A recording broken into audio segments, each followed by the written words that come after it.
You're listening to Between the Barrels, where we talk to the industry's best on all things barrel racing. I'm Madeline Green, and we're keeping it between the barrels. I will survive, I will endure. When the going's rough, you can be sure I'm tough it out. I won't give in if I'm not down, I'll get up again. As long as my dream's alive, I will survive.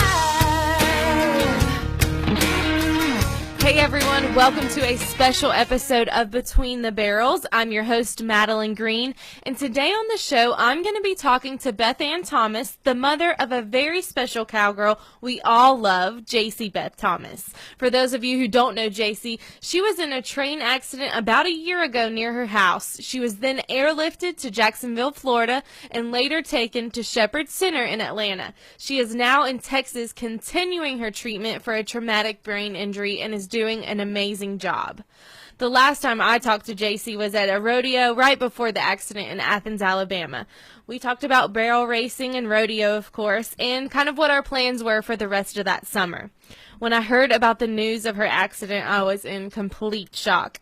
How could something like this happen? And I had just seen her, and it goes to show you that you never know what the future holds.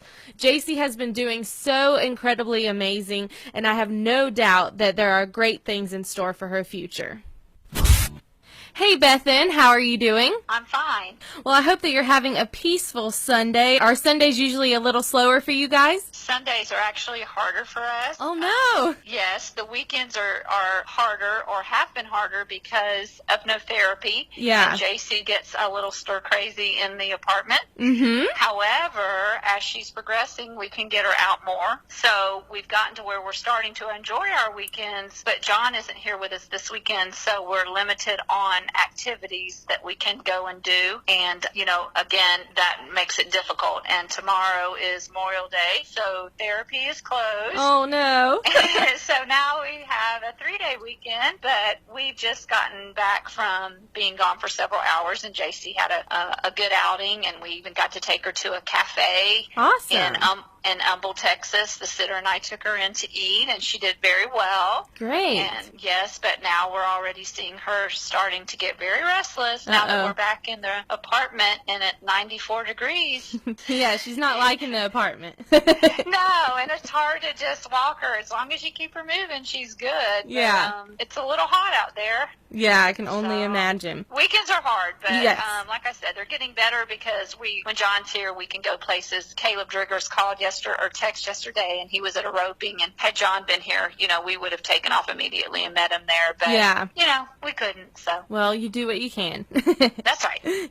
Well, everyone loves keeping up with all that Jacee is doing, so we appreciate you taking us with you on this journey through all your daily posts on Facebook. Well, we appreciate our village and yes. everyone that has been just so supportive, and, the prayers and the support. The support is helping us to be able to keep Jacee exposed, to the best therapy we can offer her, and it is making a difference. Yeah. And of course, the bottom line is, we truly believe that we can expose her to all of that, but God is the one that really is calling the shots. Yes. And we try to expose her to the right tools. Mm-hmm.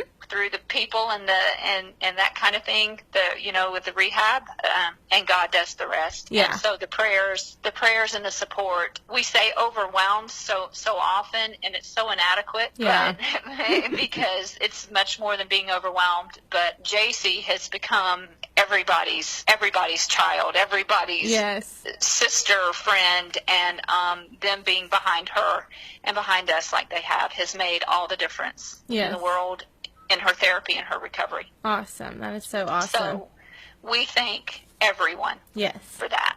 So it's been about a year since the accident. Can you talk a little bit about where she is in the healing process? All right. Well, Jacee started at Shepherd Center in Atlanta, and we were there for 8 months. And then we transitioned to a little facility out here in Conroe, and she was at this little Nexus facility for 3 weeks. And there they just kind of started being able to stabilize like her feedings and kind of getting her back on the bolus feedings and things. And they continued to work a little bit, with her therapies, and then we transitioned from there into Tier Memorial Herman for 3 weeks, where her doctor wanted to bring her off of a lot of the medicine she was on, which we were in total agreement with. Mm-hmm. And so we were in there for 3 weeks as she kind of brought her down off of that. And then the end of March, we started outpatient therapy at Tier here in the Woodlands. And at the start of therapy, outpatient therapy, Jacee was needing, maximum support in everything that she did. Mm-hmm. And she is now, at our last meeting, they said it's not at maximum support now, that there are things that she is really, becoming more independent about, or stronger as far as her physical body and things. Mm-hmm. Now, we still do not have any speech. Mm-hmm. We do hear her making some noises lately, Mm-hmm. and she is nodding her head yes, but now we've gotten to where that she's really good at that, so we nod our head yes to just about anything you ask her. Yeah. But sometimes it's very legit. You have to make sure that you ask the questions distinctly and give her time to respond to that one question. But she is starting to try to communicate in ways like that. They were doing an eye gaze tablet with her, but the other day they decided she was past that because she was communicating with her head nodding, and then she would hit a button they had placed beside her. She would hit it for no, and they said that they did have some communication there, Mm-hmm. and that they thought she was maybe past the eye gaze, so they're going to try to work with that further. Physically, she is on a Riften walker, which has some support, but not a full support like a walking harness type thing. And she was requiring like a therapist and 3 techs. There would be one on each leg and one on her hips and one on her upper body. And the other day she was on the walker with one therapist and 1 tech. She was engaging in most of the stepping and really trying to manage her balance a little bit better. Yeah. So that is awesome. Yeah, and occupationally, they stretch her a lot. We do have some tone problems and some spasticity that we're working on, especially on her left side, her left arm, which is where her collarbone was fractured. Yeah. And I think it's kind of made a difference in her neck. It pulls a little bit, and in her left arm. But she's starting to use the left arm. That's actually what she would hit the little button with her knuckles. And she's also starting to do things like wiping her mouth. Not every time you tell her, but several times today I would say, here's the napkin, you wipe your mouth. And she would engage in that. Good. This morning she tried to feed herself a couple of spoonfuls she took the spoon and tried to, feed herself. Awesome. So she's starting to, and she hit the elevator buttons for me yesterday. or Friday at therapy. That's good. So we're starting to see those kinds of things click, and it's very slow, and they're baby steps, but to us, when we see something like that, it's huge. Of course. Because, 4 months ago, 3 months ago even, we didn't see that kind of, understanding, and we know now that, cognitively she is understanding. Yeah. So. And we've seen where you've been able to take her to some rodeos while you've been in Texas. Does she seem to respond well to that environment? She responds by being comfortable in those environments. Jacee can get very restless, like I said, in the apartment. Yeah. And she shows that with the right side of her body, with her right leg, just kicking and moving, and in the bed. She does not like to lay in the bed. Yeah. When she's awake, she wants out, and she kicks or pushes herself over.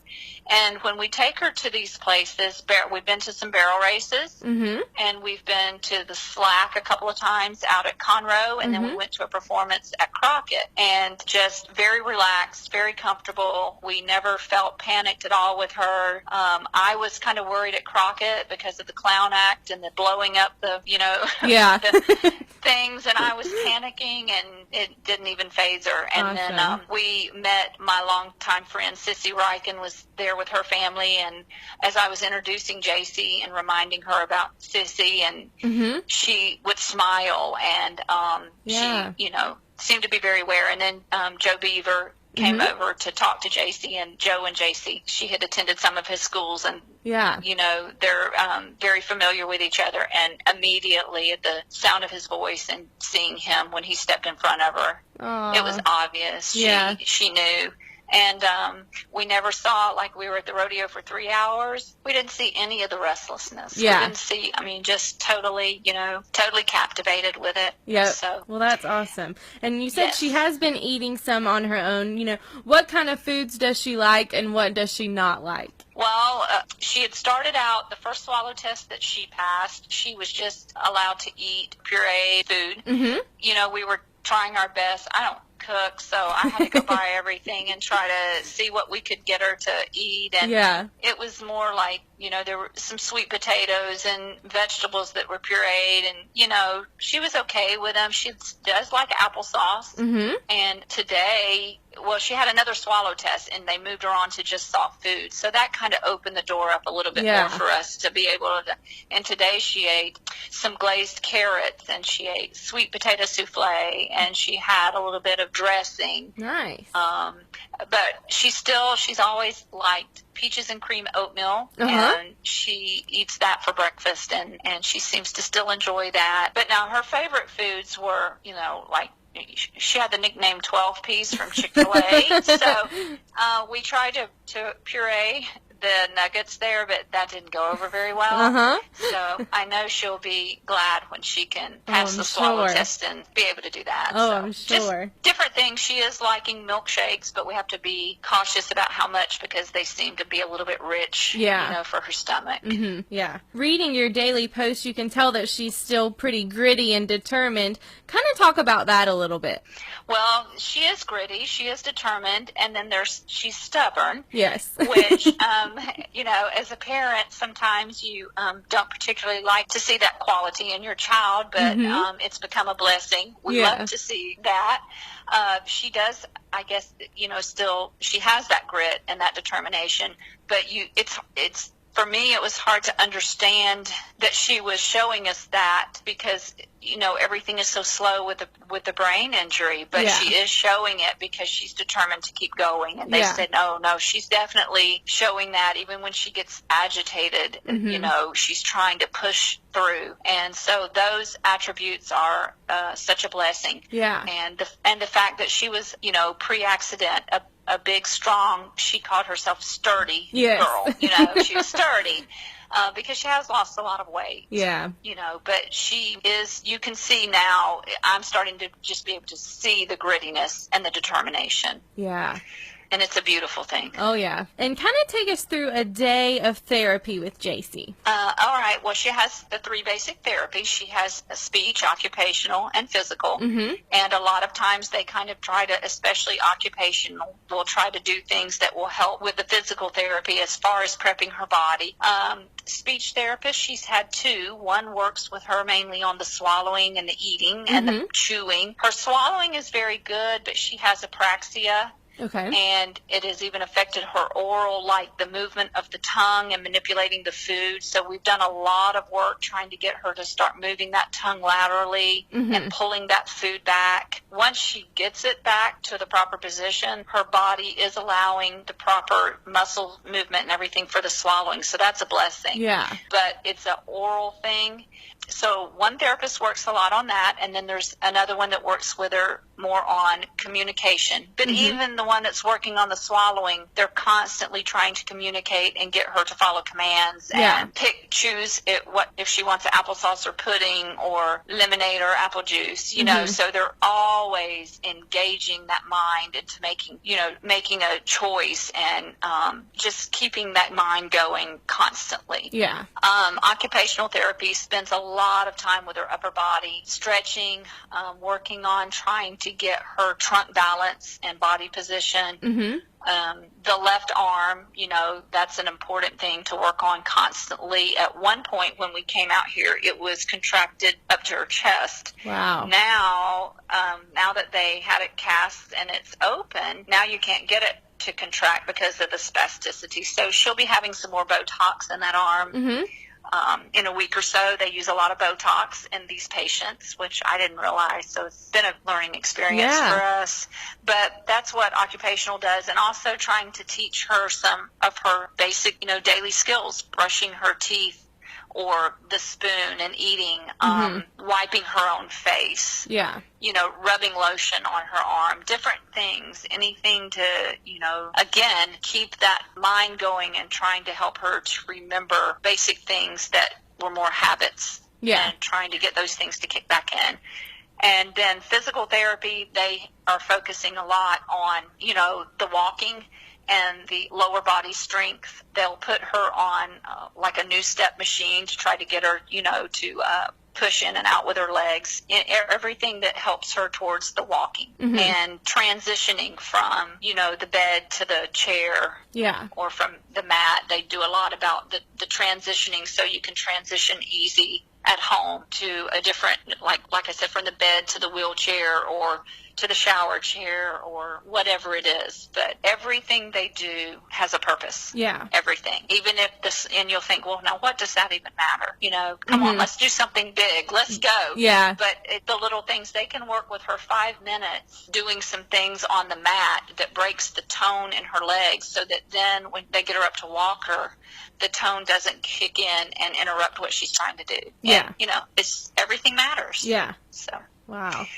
And so how do you and John kind of get through those more difficult times? Well, John and Jacee are a lot of alike. Yeah. And so he's more determined, very gritty. And when he gets to where he's, feeling a little bit heavy or desperate, his thing is to dig deeper. Yeah. He just digs in and he's more determined. And, we're going to do this. And she will do this. And I've never seen him have a weak moment because in his weak moments, that's how he handles it. Yeah. I mean, he just comes on stronger. Yeah. Me, I'm not quite as durable. And I do have some down days. And the village, again, every time that I think, I don't even know how I can just draw another breath. This is just, it's so taxing. And I'll read something or someone will text or prayer. It just really trying to focus on when I have those difficult days, really trying to focus, okay, God, I need your help. Take me through it. Get me through it. And, if we do that, he's there and he does it. Yeah. And so that's kind of how I deal with it. And again, we have some close families that are, going through the same types of journeys, different stories, but traumatic brain injuries. And we have stayed in contact with some that we were shepherded with. And we can call each other and, it's just a connection and they really know, they know the feelings, they know the desperateness, but most of the time we realize and we know, all the time we realize how blessed we are. Yeah. It's a blessing that she's here and that we just have to keep focused on God's plan because obviously his plans for us, Jacee and us as well, were much different than what we thought. Yeah. So now we just have to try to, be faithful and follow him. Yeah, it's awesome that you guys have so much support, too, to lean on, and that you have John there to be a little stronger when you're not. Yes, yes, sometimes I try to even, come on, don't you feel this? And I try to bring him down, and he won't give. Awesome. He doesn't give, so he's, very, we've been blessed that he could stay out here with us as much as he has. Yeah. That's been big. And again, our support system is what has allowed that, our family at home that just has stepped in and taken over for us. And so many friends that, just everybody. Yeah. And like I said, everybody's prayer. Yeah, it's been amazing to watch. It really has. And is there like a timeline of when you guys might be coming back home? Well, I'll tell you what they told us at the last meeting, which was May 12th. Okay. And so we should be having another one the 1st of June. They reevaluate monthly. Mm-hmm. And what they told us at that time was that Jacee was still very much progressing, so they want her to stay out here. Mm-hmm. They do know that Jacee nor myself have been home since May 24th of last year, since the day of the accident. Yeah. So when our home is completed, and I wanted it completed before we go, because when I go in, I don't want to have to worry about all of that. When that's ready, and when she's at a good point, we can take her home for maybe like a week or so. Okay.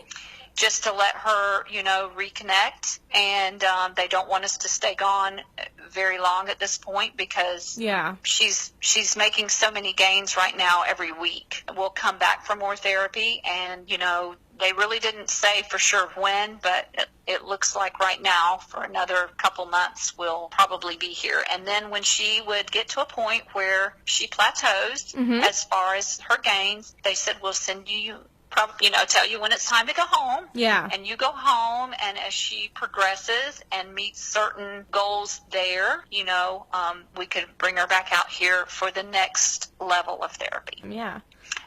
One lady the other day, our case manager here at TIER, actually talked about, Jacee's education, and Jacee was communicating by writing and by using an iPad a little bit when we were at the Shepherd Center. Yeah. Now, we have lost that. She does not engage in that out here, and we really don't know why. Yeah, I was wondering that. We're hoping to get that back. She won't even do it with us, but I'm thinking now as she's becoming a little more aware of everything that she'll understand that we need her to do that. Yeah. And one thing is the apraxia and the motor restlessness in her right arm makes it very hard for her to reach out to do things like write. Yeah. It's not simple. She could be telling her arm to stretch out and write, but it goes the other way. Yeah. And it contracts. So I think that has been a big factor. But like I said, as she progresses and becomes more aware, I think we'll be able to get her back to that, and that's what we're working on. But she had written that, she missed school. Yeah. And this was her senior year, and her graduation was just this past Friday night. And the community there has just been just one huge family, and they continued, even Friday night. And as they're celebrating, that important time in their lives, they all had her right there with them. Yeah. And, it was amazing. Yeah. But there are some school programs and things like that, and we pray that she will be able to progress and get back to that so that she can continue with her schooling, because it was very important to her. Yeah, of course. And, of course, everyone wants to help in some way. So is there anything that we can do to help? The most important thing are the prayers. Mm-hmm. I do believe that God is hearing those prayers, and I think he's, heaven's been flooded with thousands and thousands, and he's hearing them, and in his time and his way, he's answering them. And that is the most important. We have had a lot of, financial support, and just support, like I said, with people stepping in, family, and helping John with his business so he could be here. I have people that are, helping with our horses that we have scattered out. Yeah. And David, Margaret, Thigpen have kept Tegan's horse and kept Tegan mounted all year, and so she could resume her, her rodeos. Yeah. And she's at her finals right now this weekend. And awesome. It's just been, there's so many people that have done so much. Yeah. And, if they'll just keep praying and just, being with us on this journey. Yeah. And as with many things in life, it's more of a marathon, not a sprint. So what are some goals, and what are you kind of hoping that you guys will achieve within this next year? Well, of course, our three main goals, we want Jacee to walk and talk and eat and make a full recovery. Yeah. And that's just what we're after. Yeah. And we are going to do everything in our power to keep her exposed, to whatever therapy that can help her achieve that and those goals. Mm-hmm. And we don't know, because of the brain injury, you just don't know the timing of it. Mm-hmm. There can be someone with the same exact injury, but so many different things going on with them than her, Yeah. But that's our goal, and for her to be able to resume her life and go on and be active and get her education and ride her horses, and that's what we're after. And we'll just continue to do everything in our power to give it 100%. Yeah. Well, on behalf of all the barrel racing and rodeo family, I want you to know and to let Jacee know that we think and pray for her daily. We will continue to pray for a full recovery for a girl who has touched all of our lives so much and is such a true inspiration. We love you all and will continue to support you in any way possible on this journey. Well, and we want you all to know, everyone, that we love each and every one of you. We have learned so much through this journey. Yes, it's been hard. We wouldn't have wanted this, but through it, we have seen and experienced so many beautiful things spiritually, with friends. It has made me look at life and people and things so differently. You know, we're busy. We go about our days. We don't, sometimes we kind of lose faith in humanity and what's going on. And, but I'm telling you, this has been incredible. And we are so very blessed. And we've had so many close friends that have gone through a lot of loss this year. Jacee has had several friends in the course of this year that she has lost that I don't think she's even aware of. Yeah. And, just recently, Taylor Hooks, another barrel racing family member, just in the past few days. And we just are, just blessed is all I can say. Just blessed. And I just, it's incredible. And just thank everyone from the bottom of our hearts. And that Jacee's recovery they're part of it. I mean, everyone is part of it. It's not just us here helping her. We're physically here, but all these people behind her, they're helping. Yeah. And they're pushing her, and it keeps us going. It keeps her going. And she's starting to be aware. I read her these things. Yeah. She's FaceTiming now. She's starting to realize this, and it will be very important in the days ahead to keep her encouraged and keep her going. And we have just the village to do that. What an amazing story. I am so happy to have had the opportunity to chat with Beth Ann, and I definitely look forward to seeing everything that Jacee accomplishes in the future. Well, that is all for Between the Barrels tonight. I'm Madeline Green, and until next week, enjoy this week.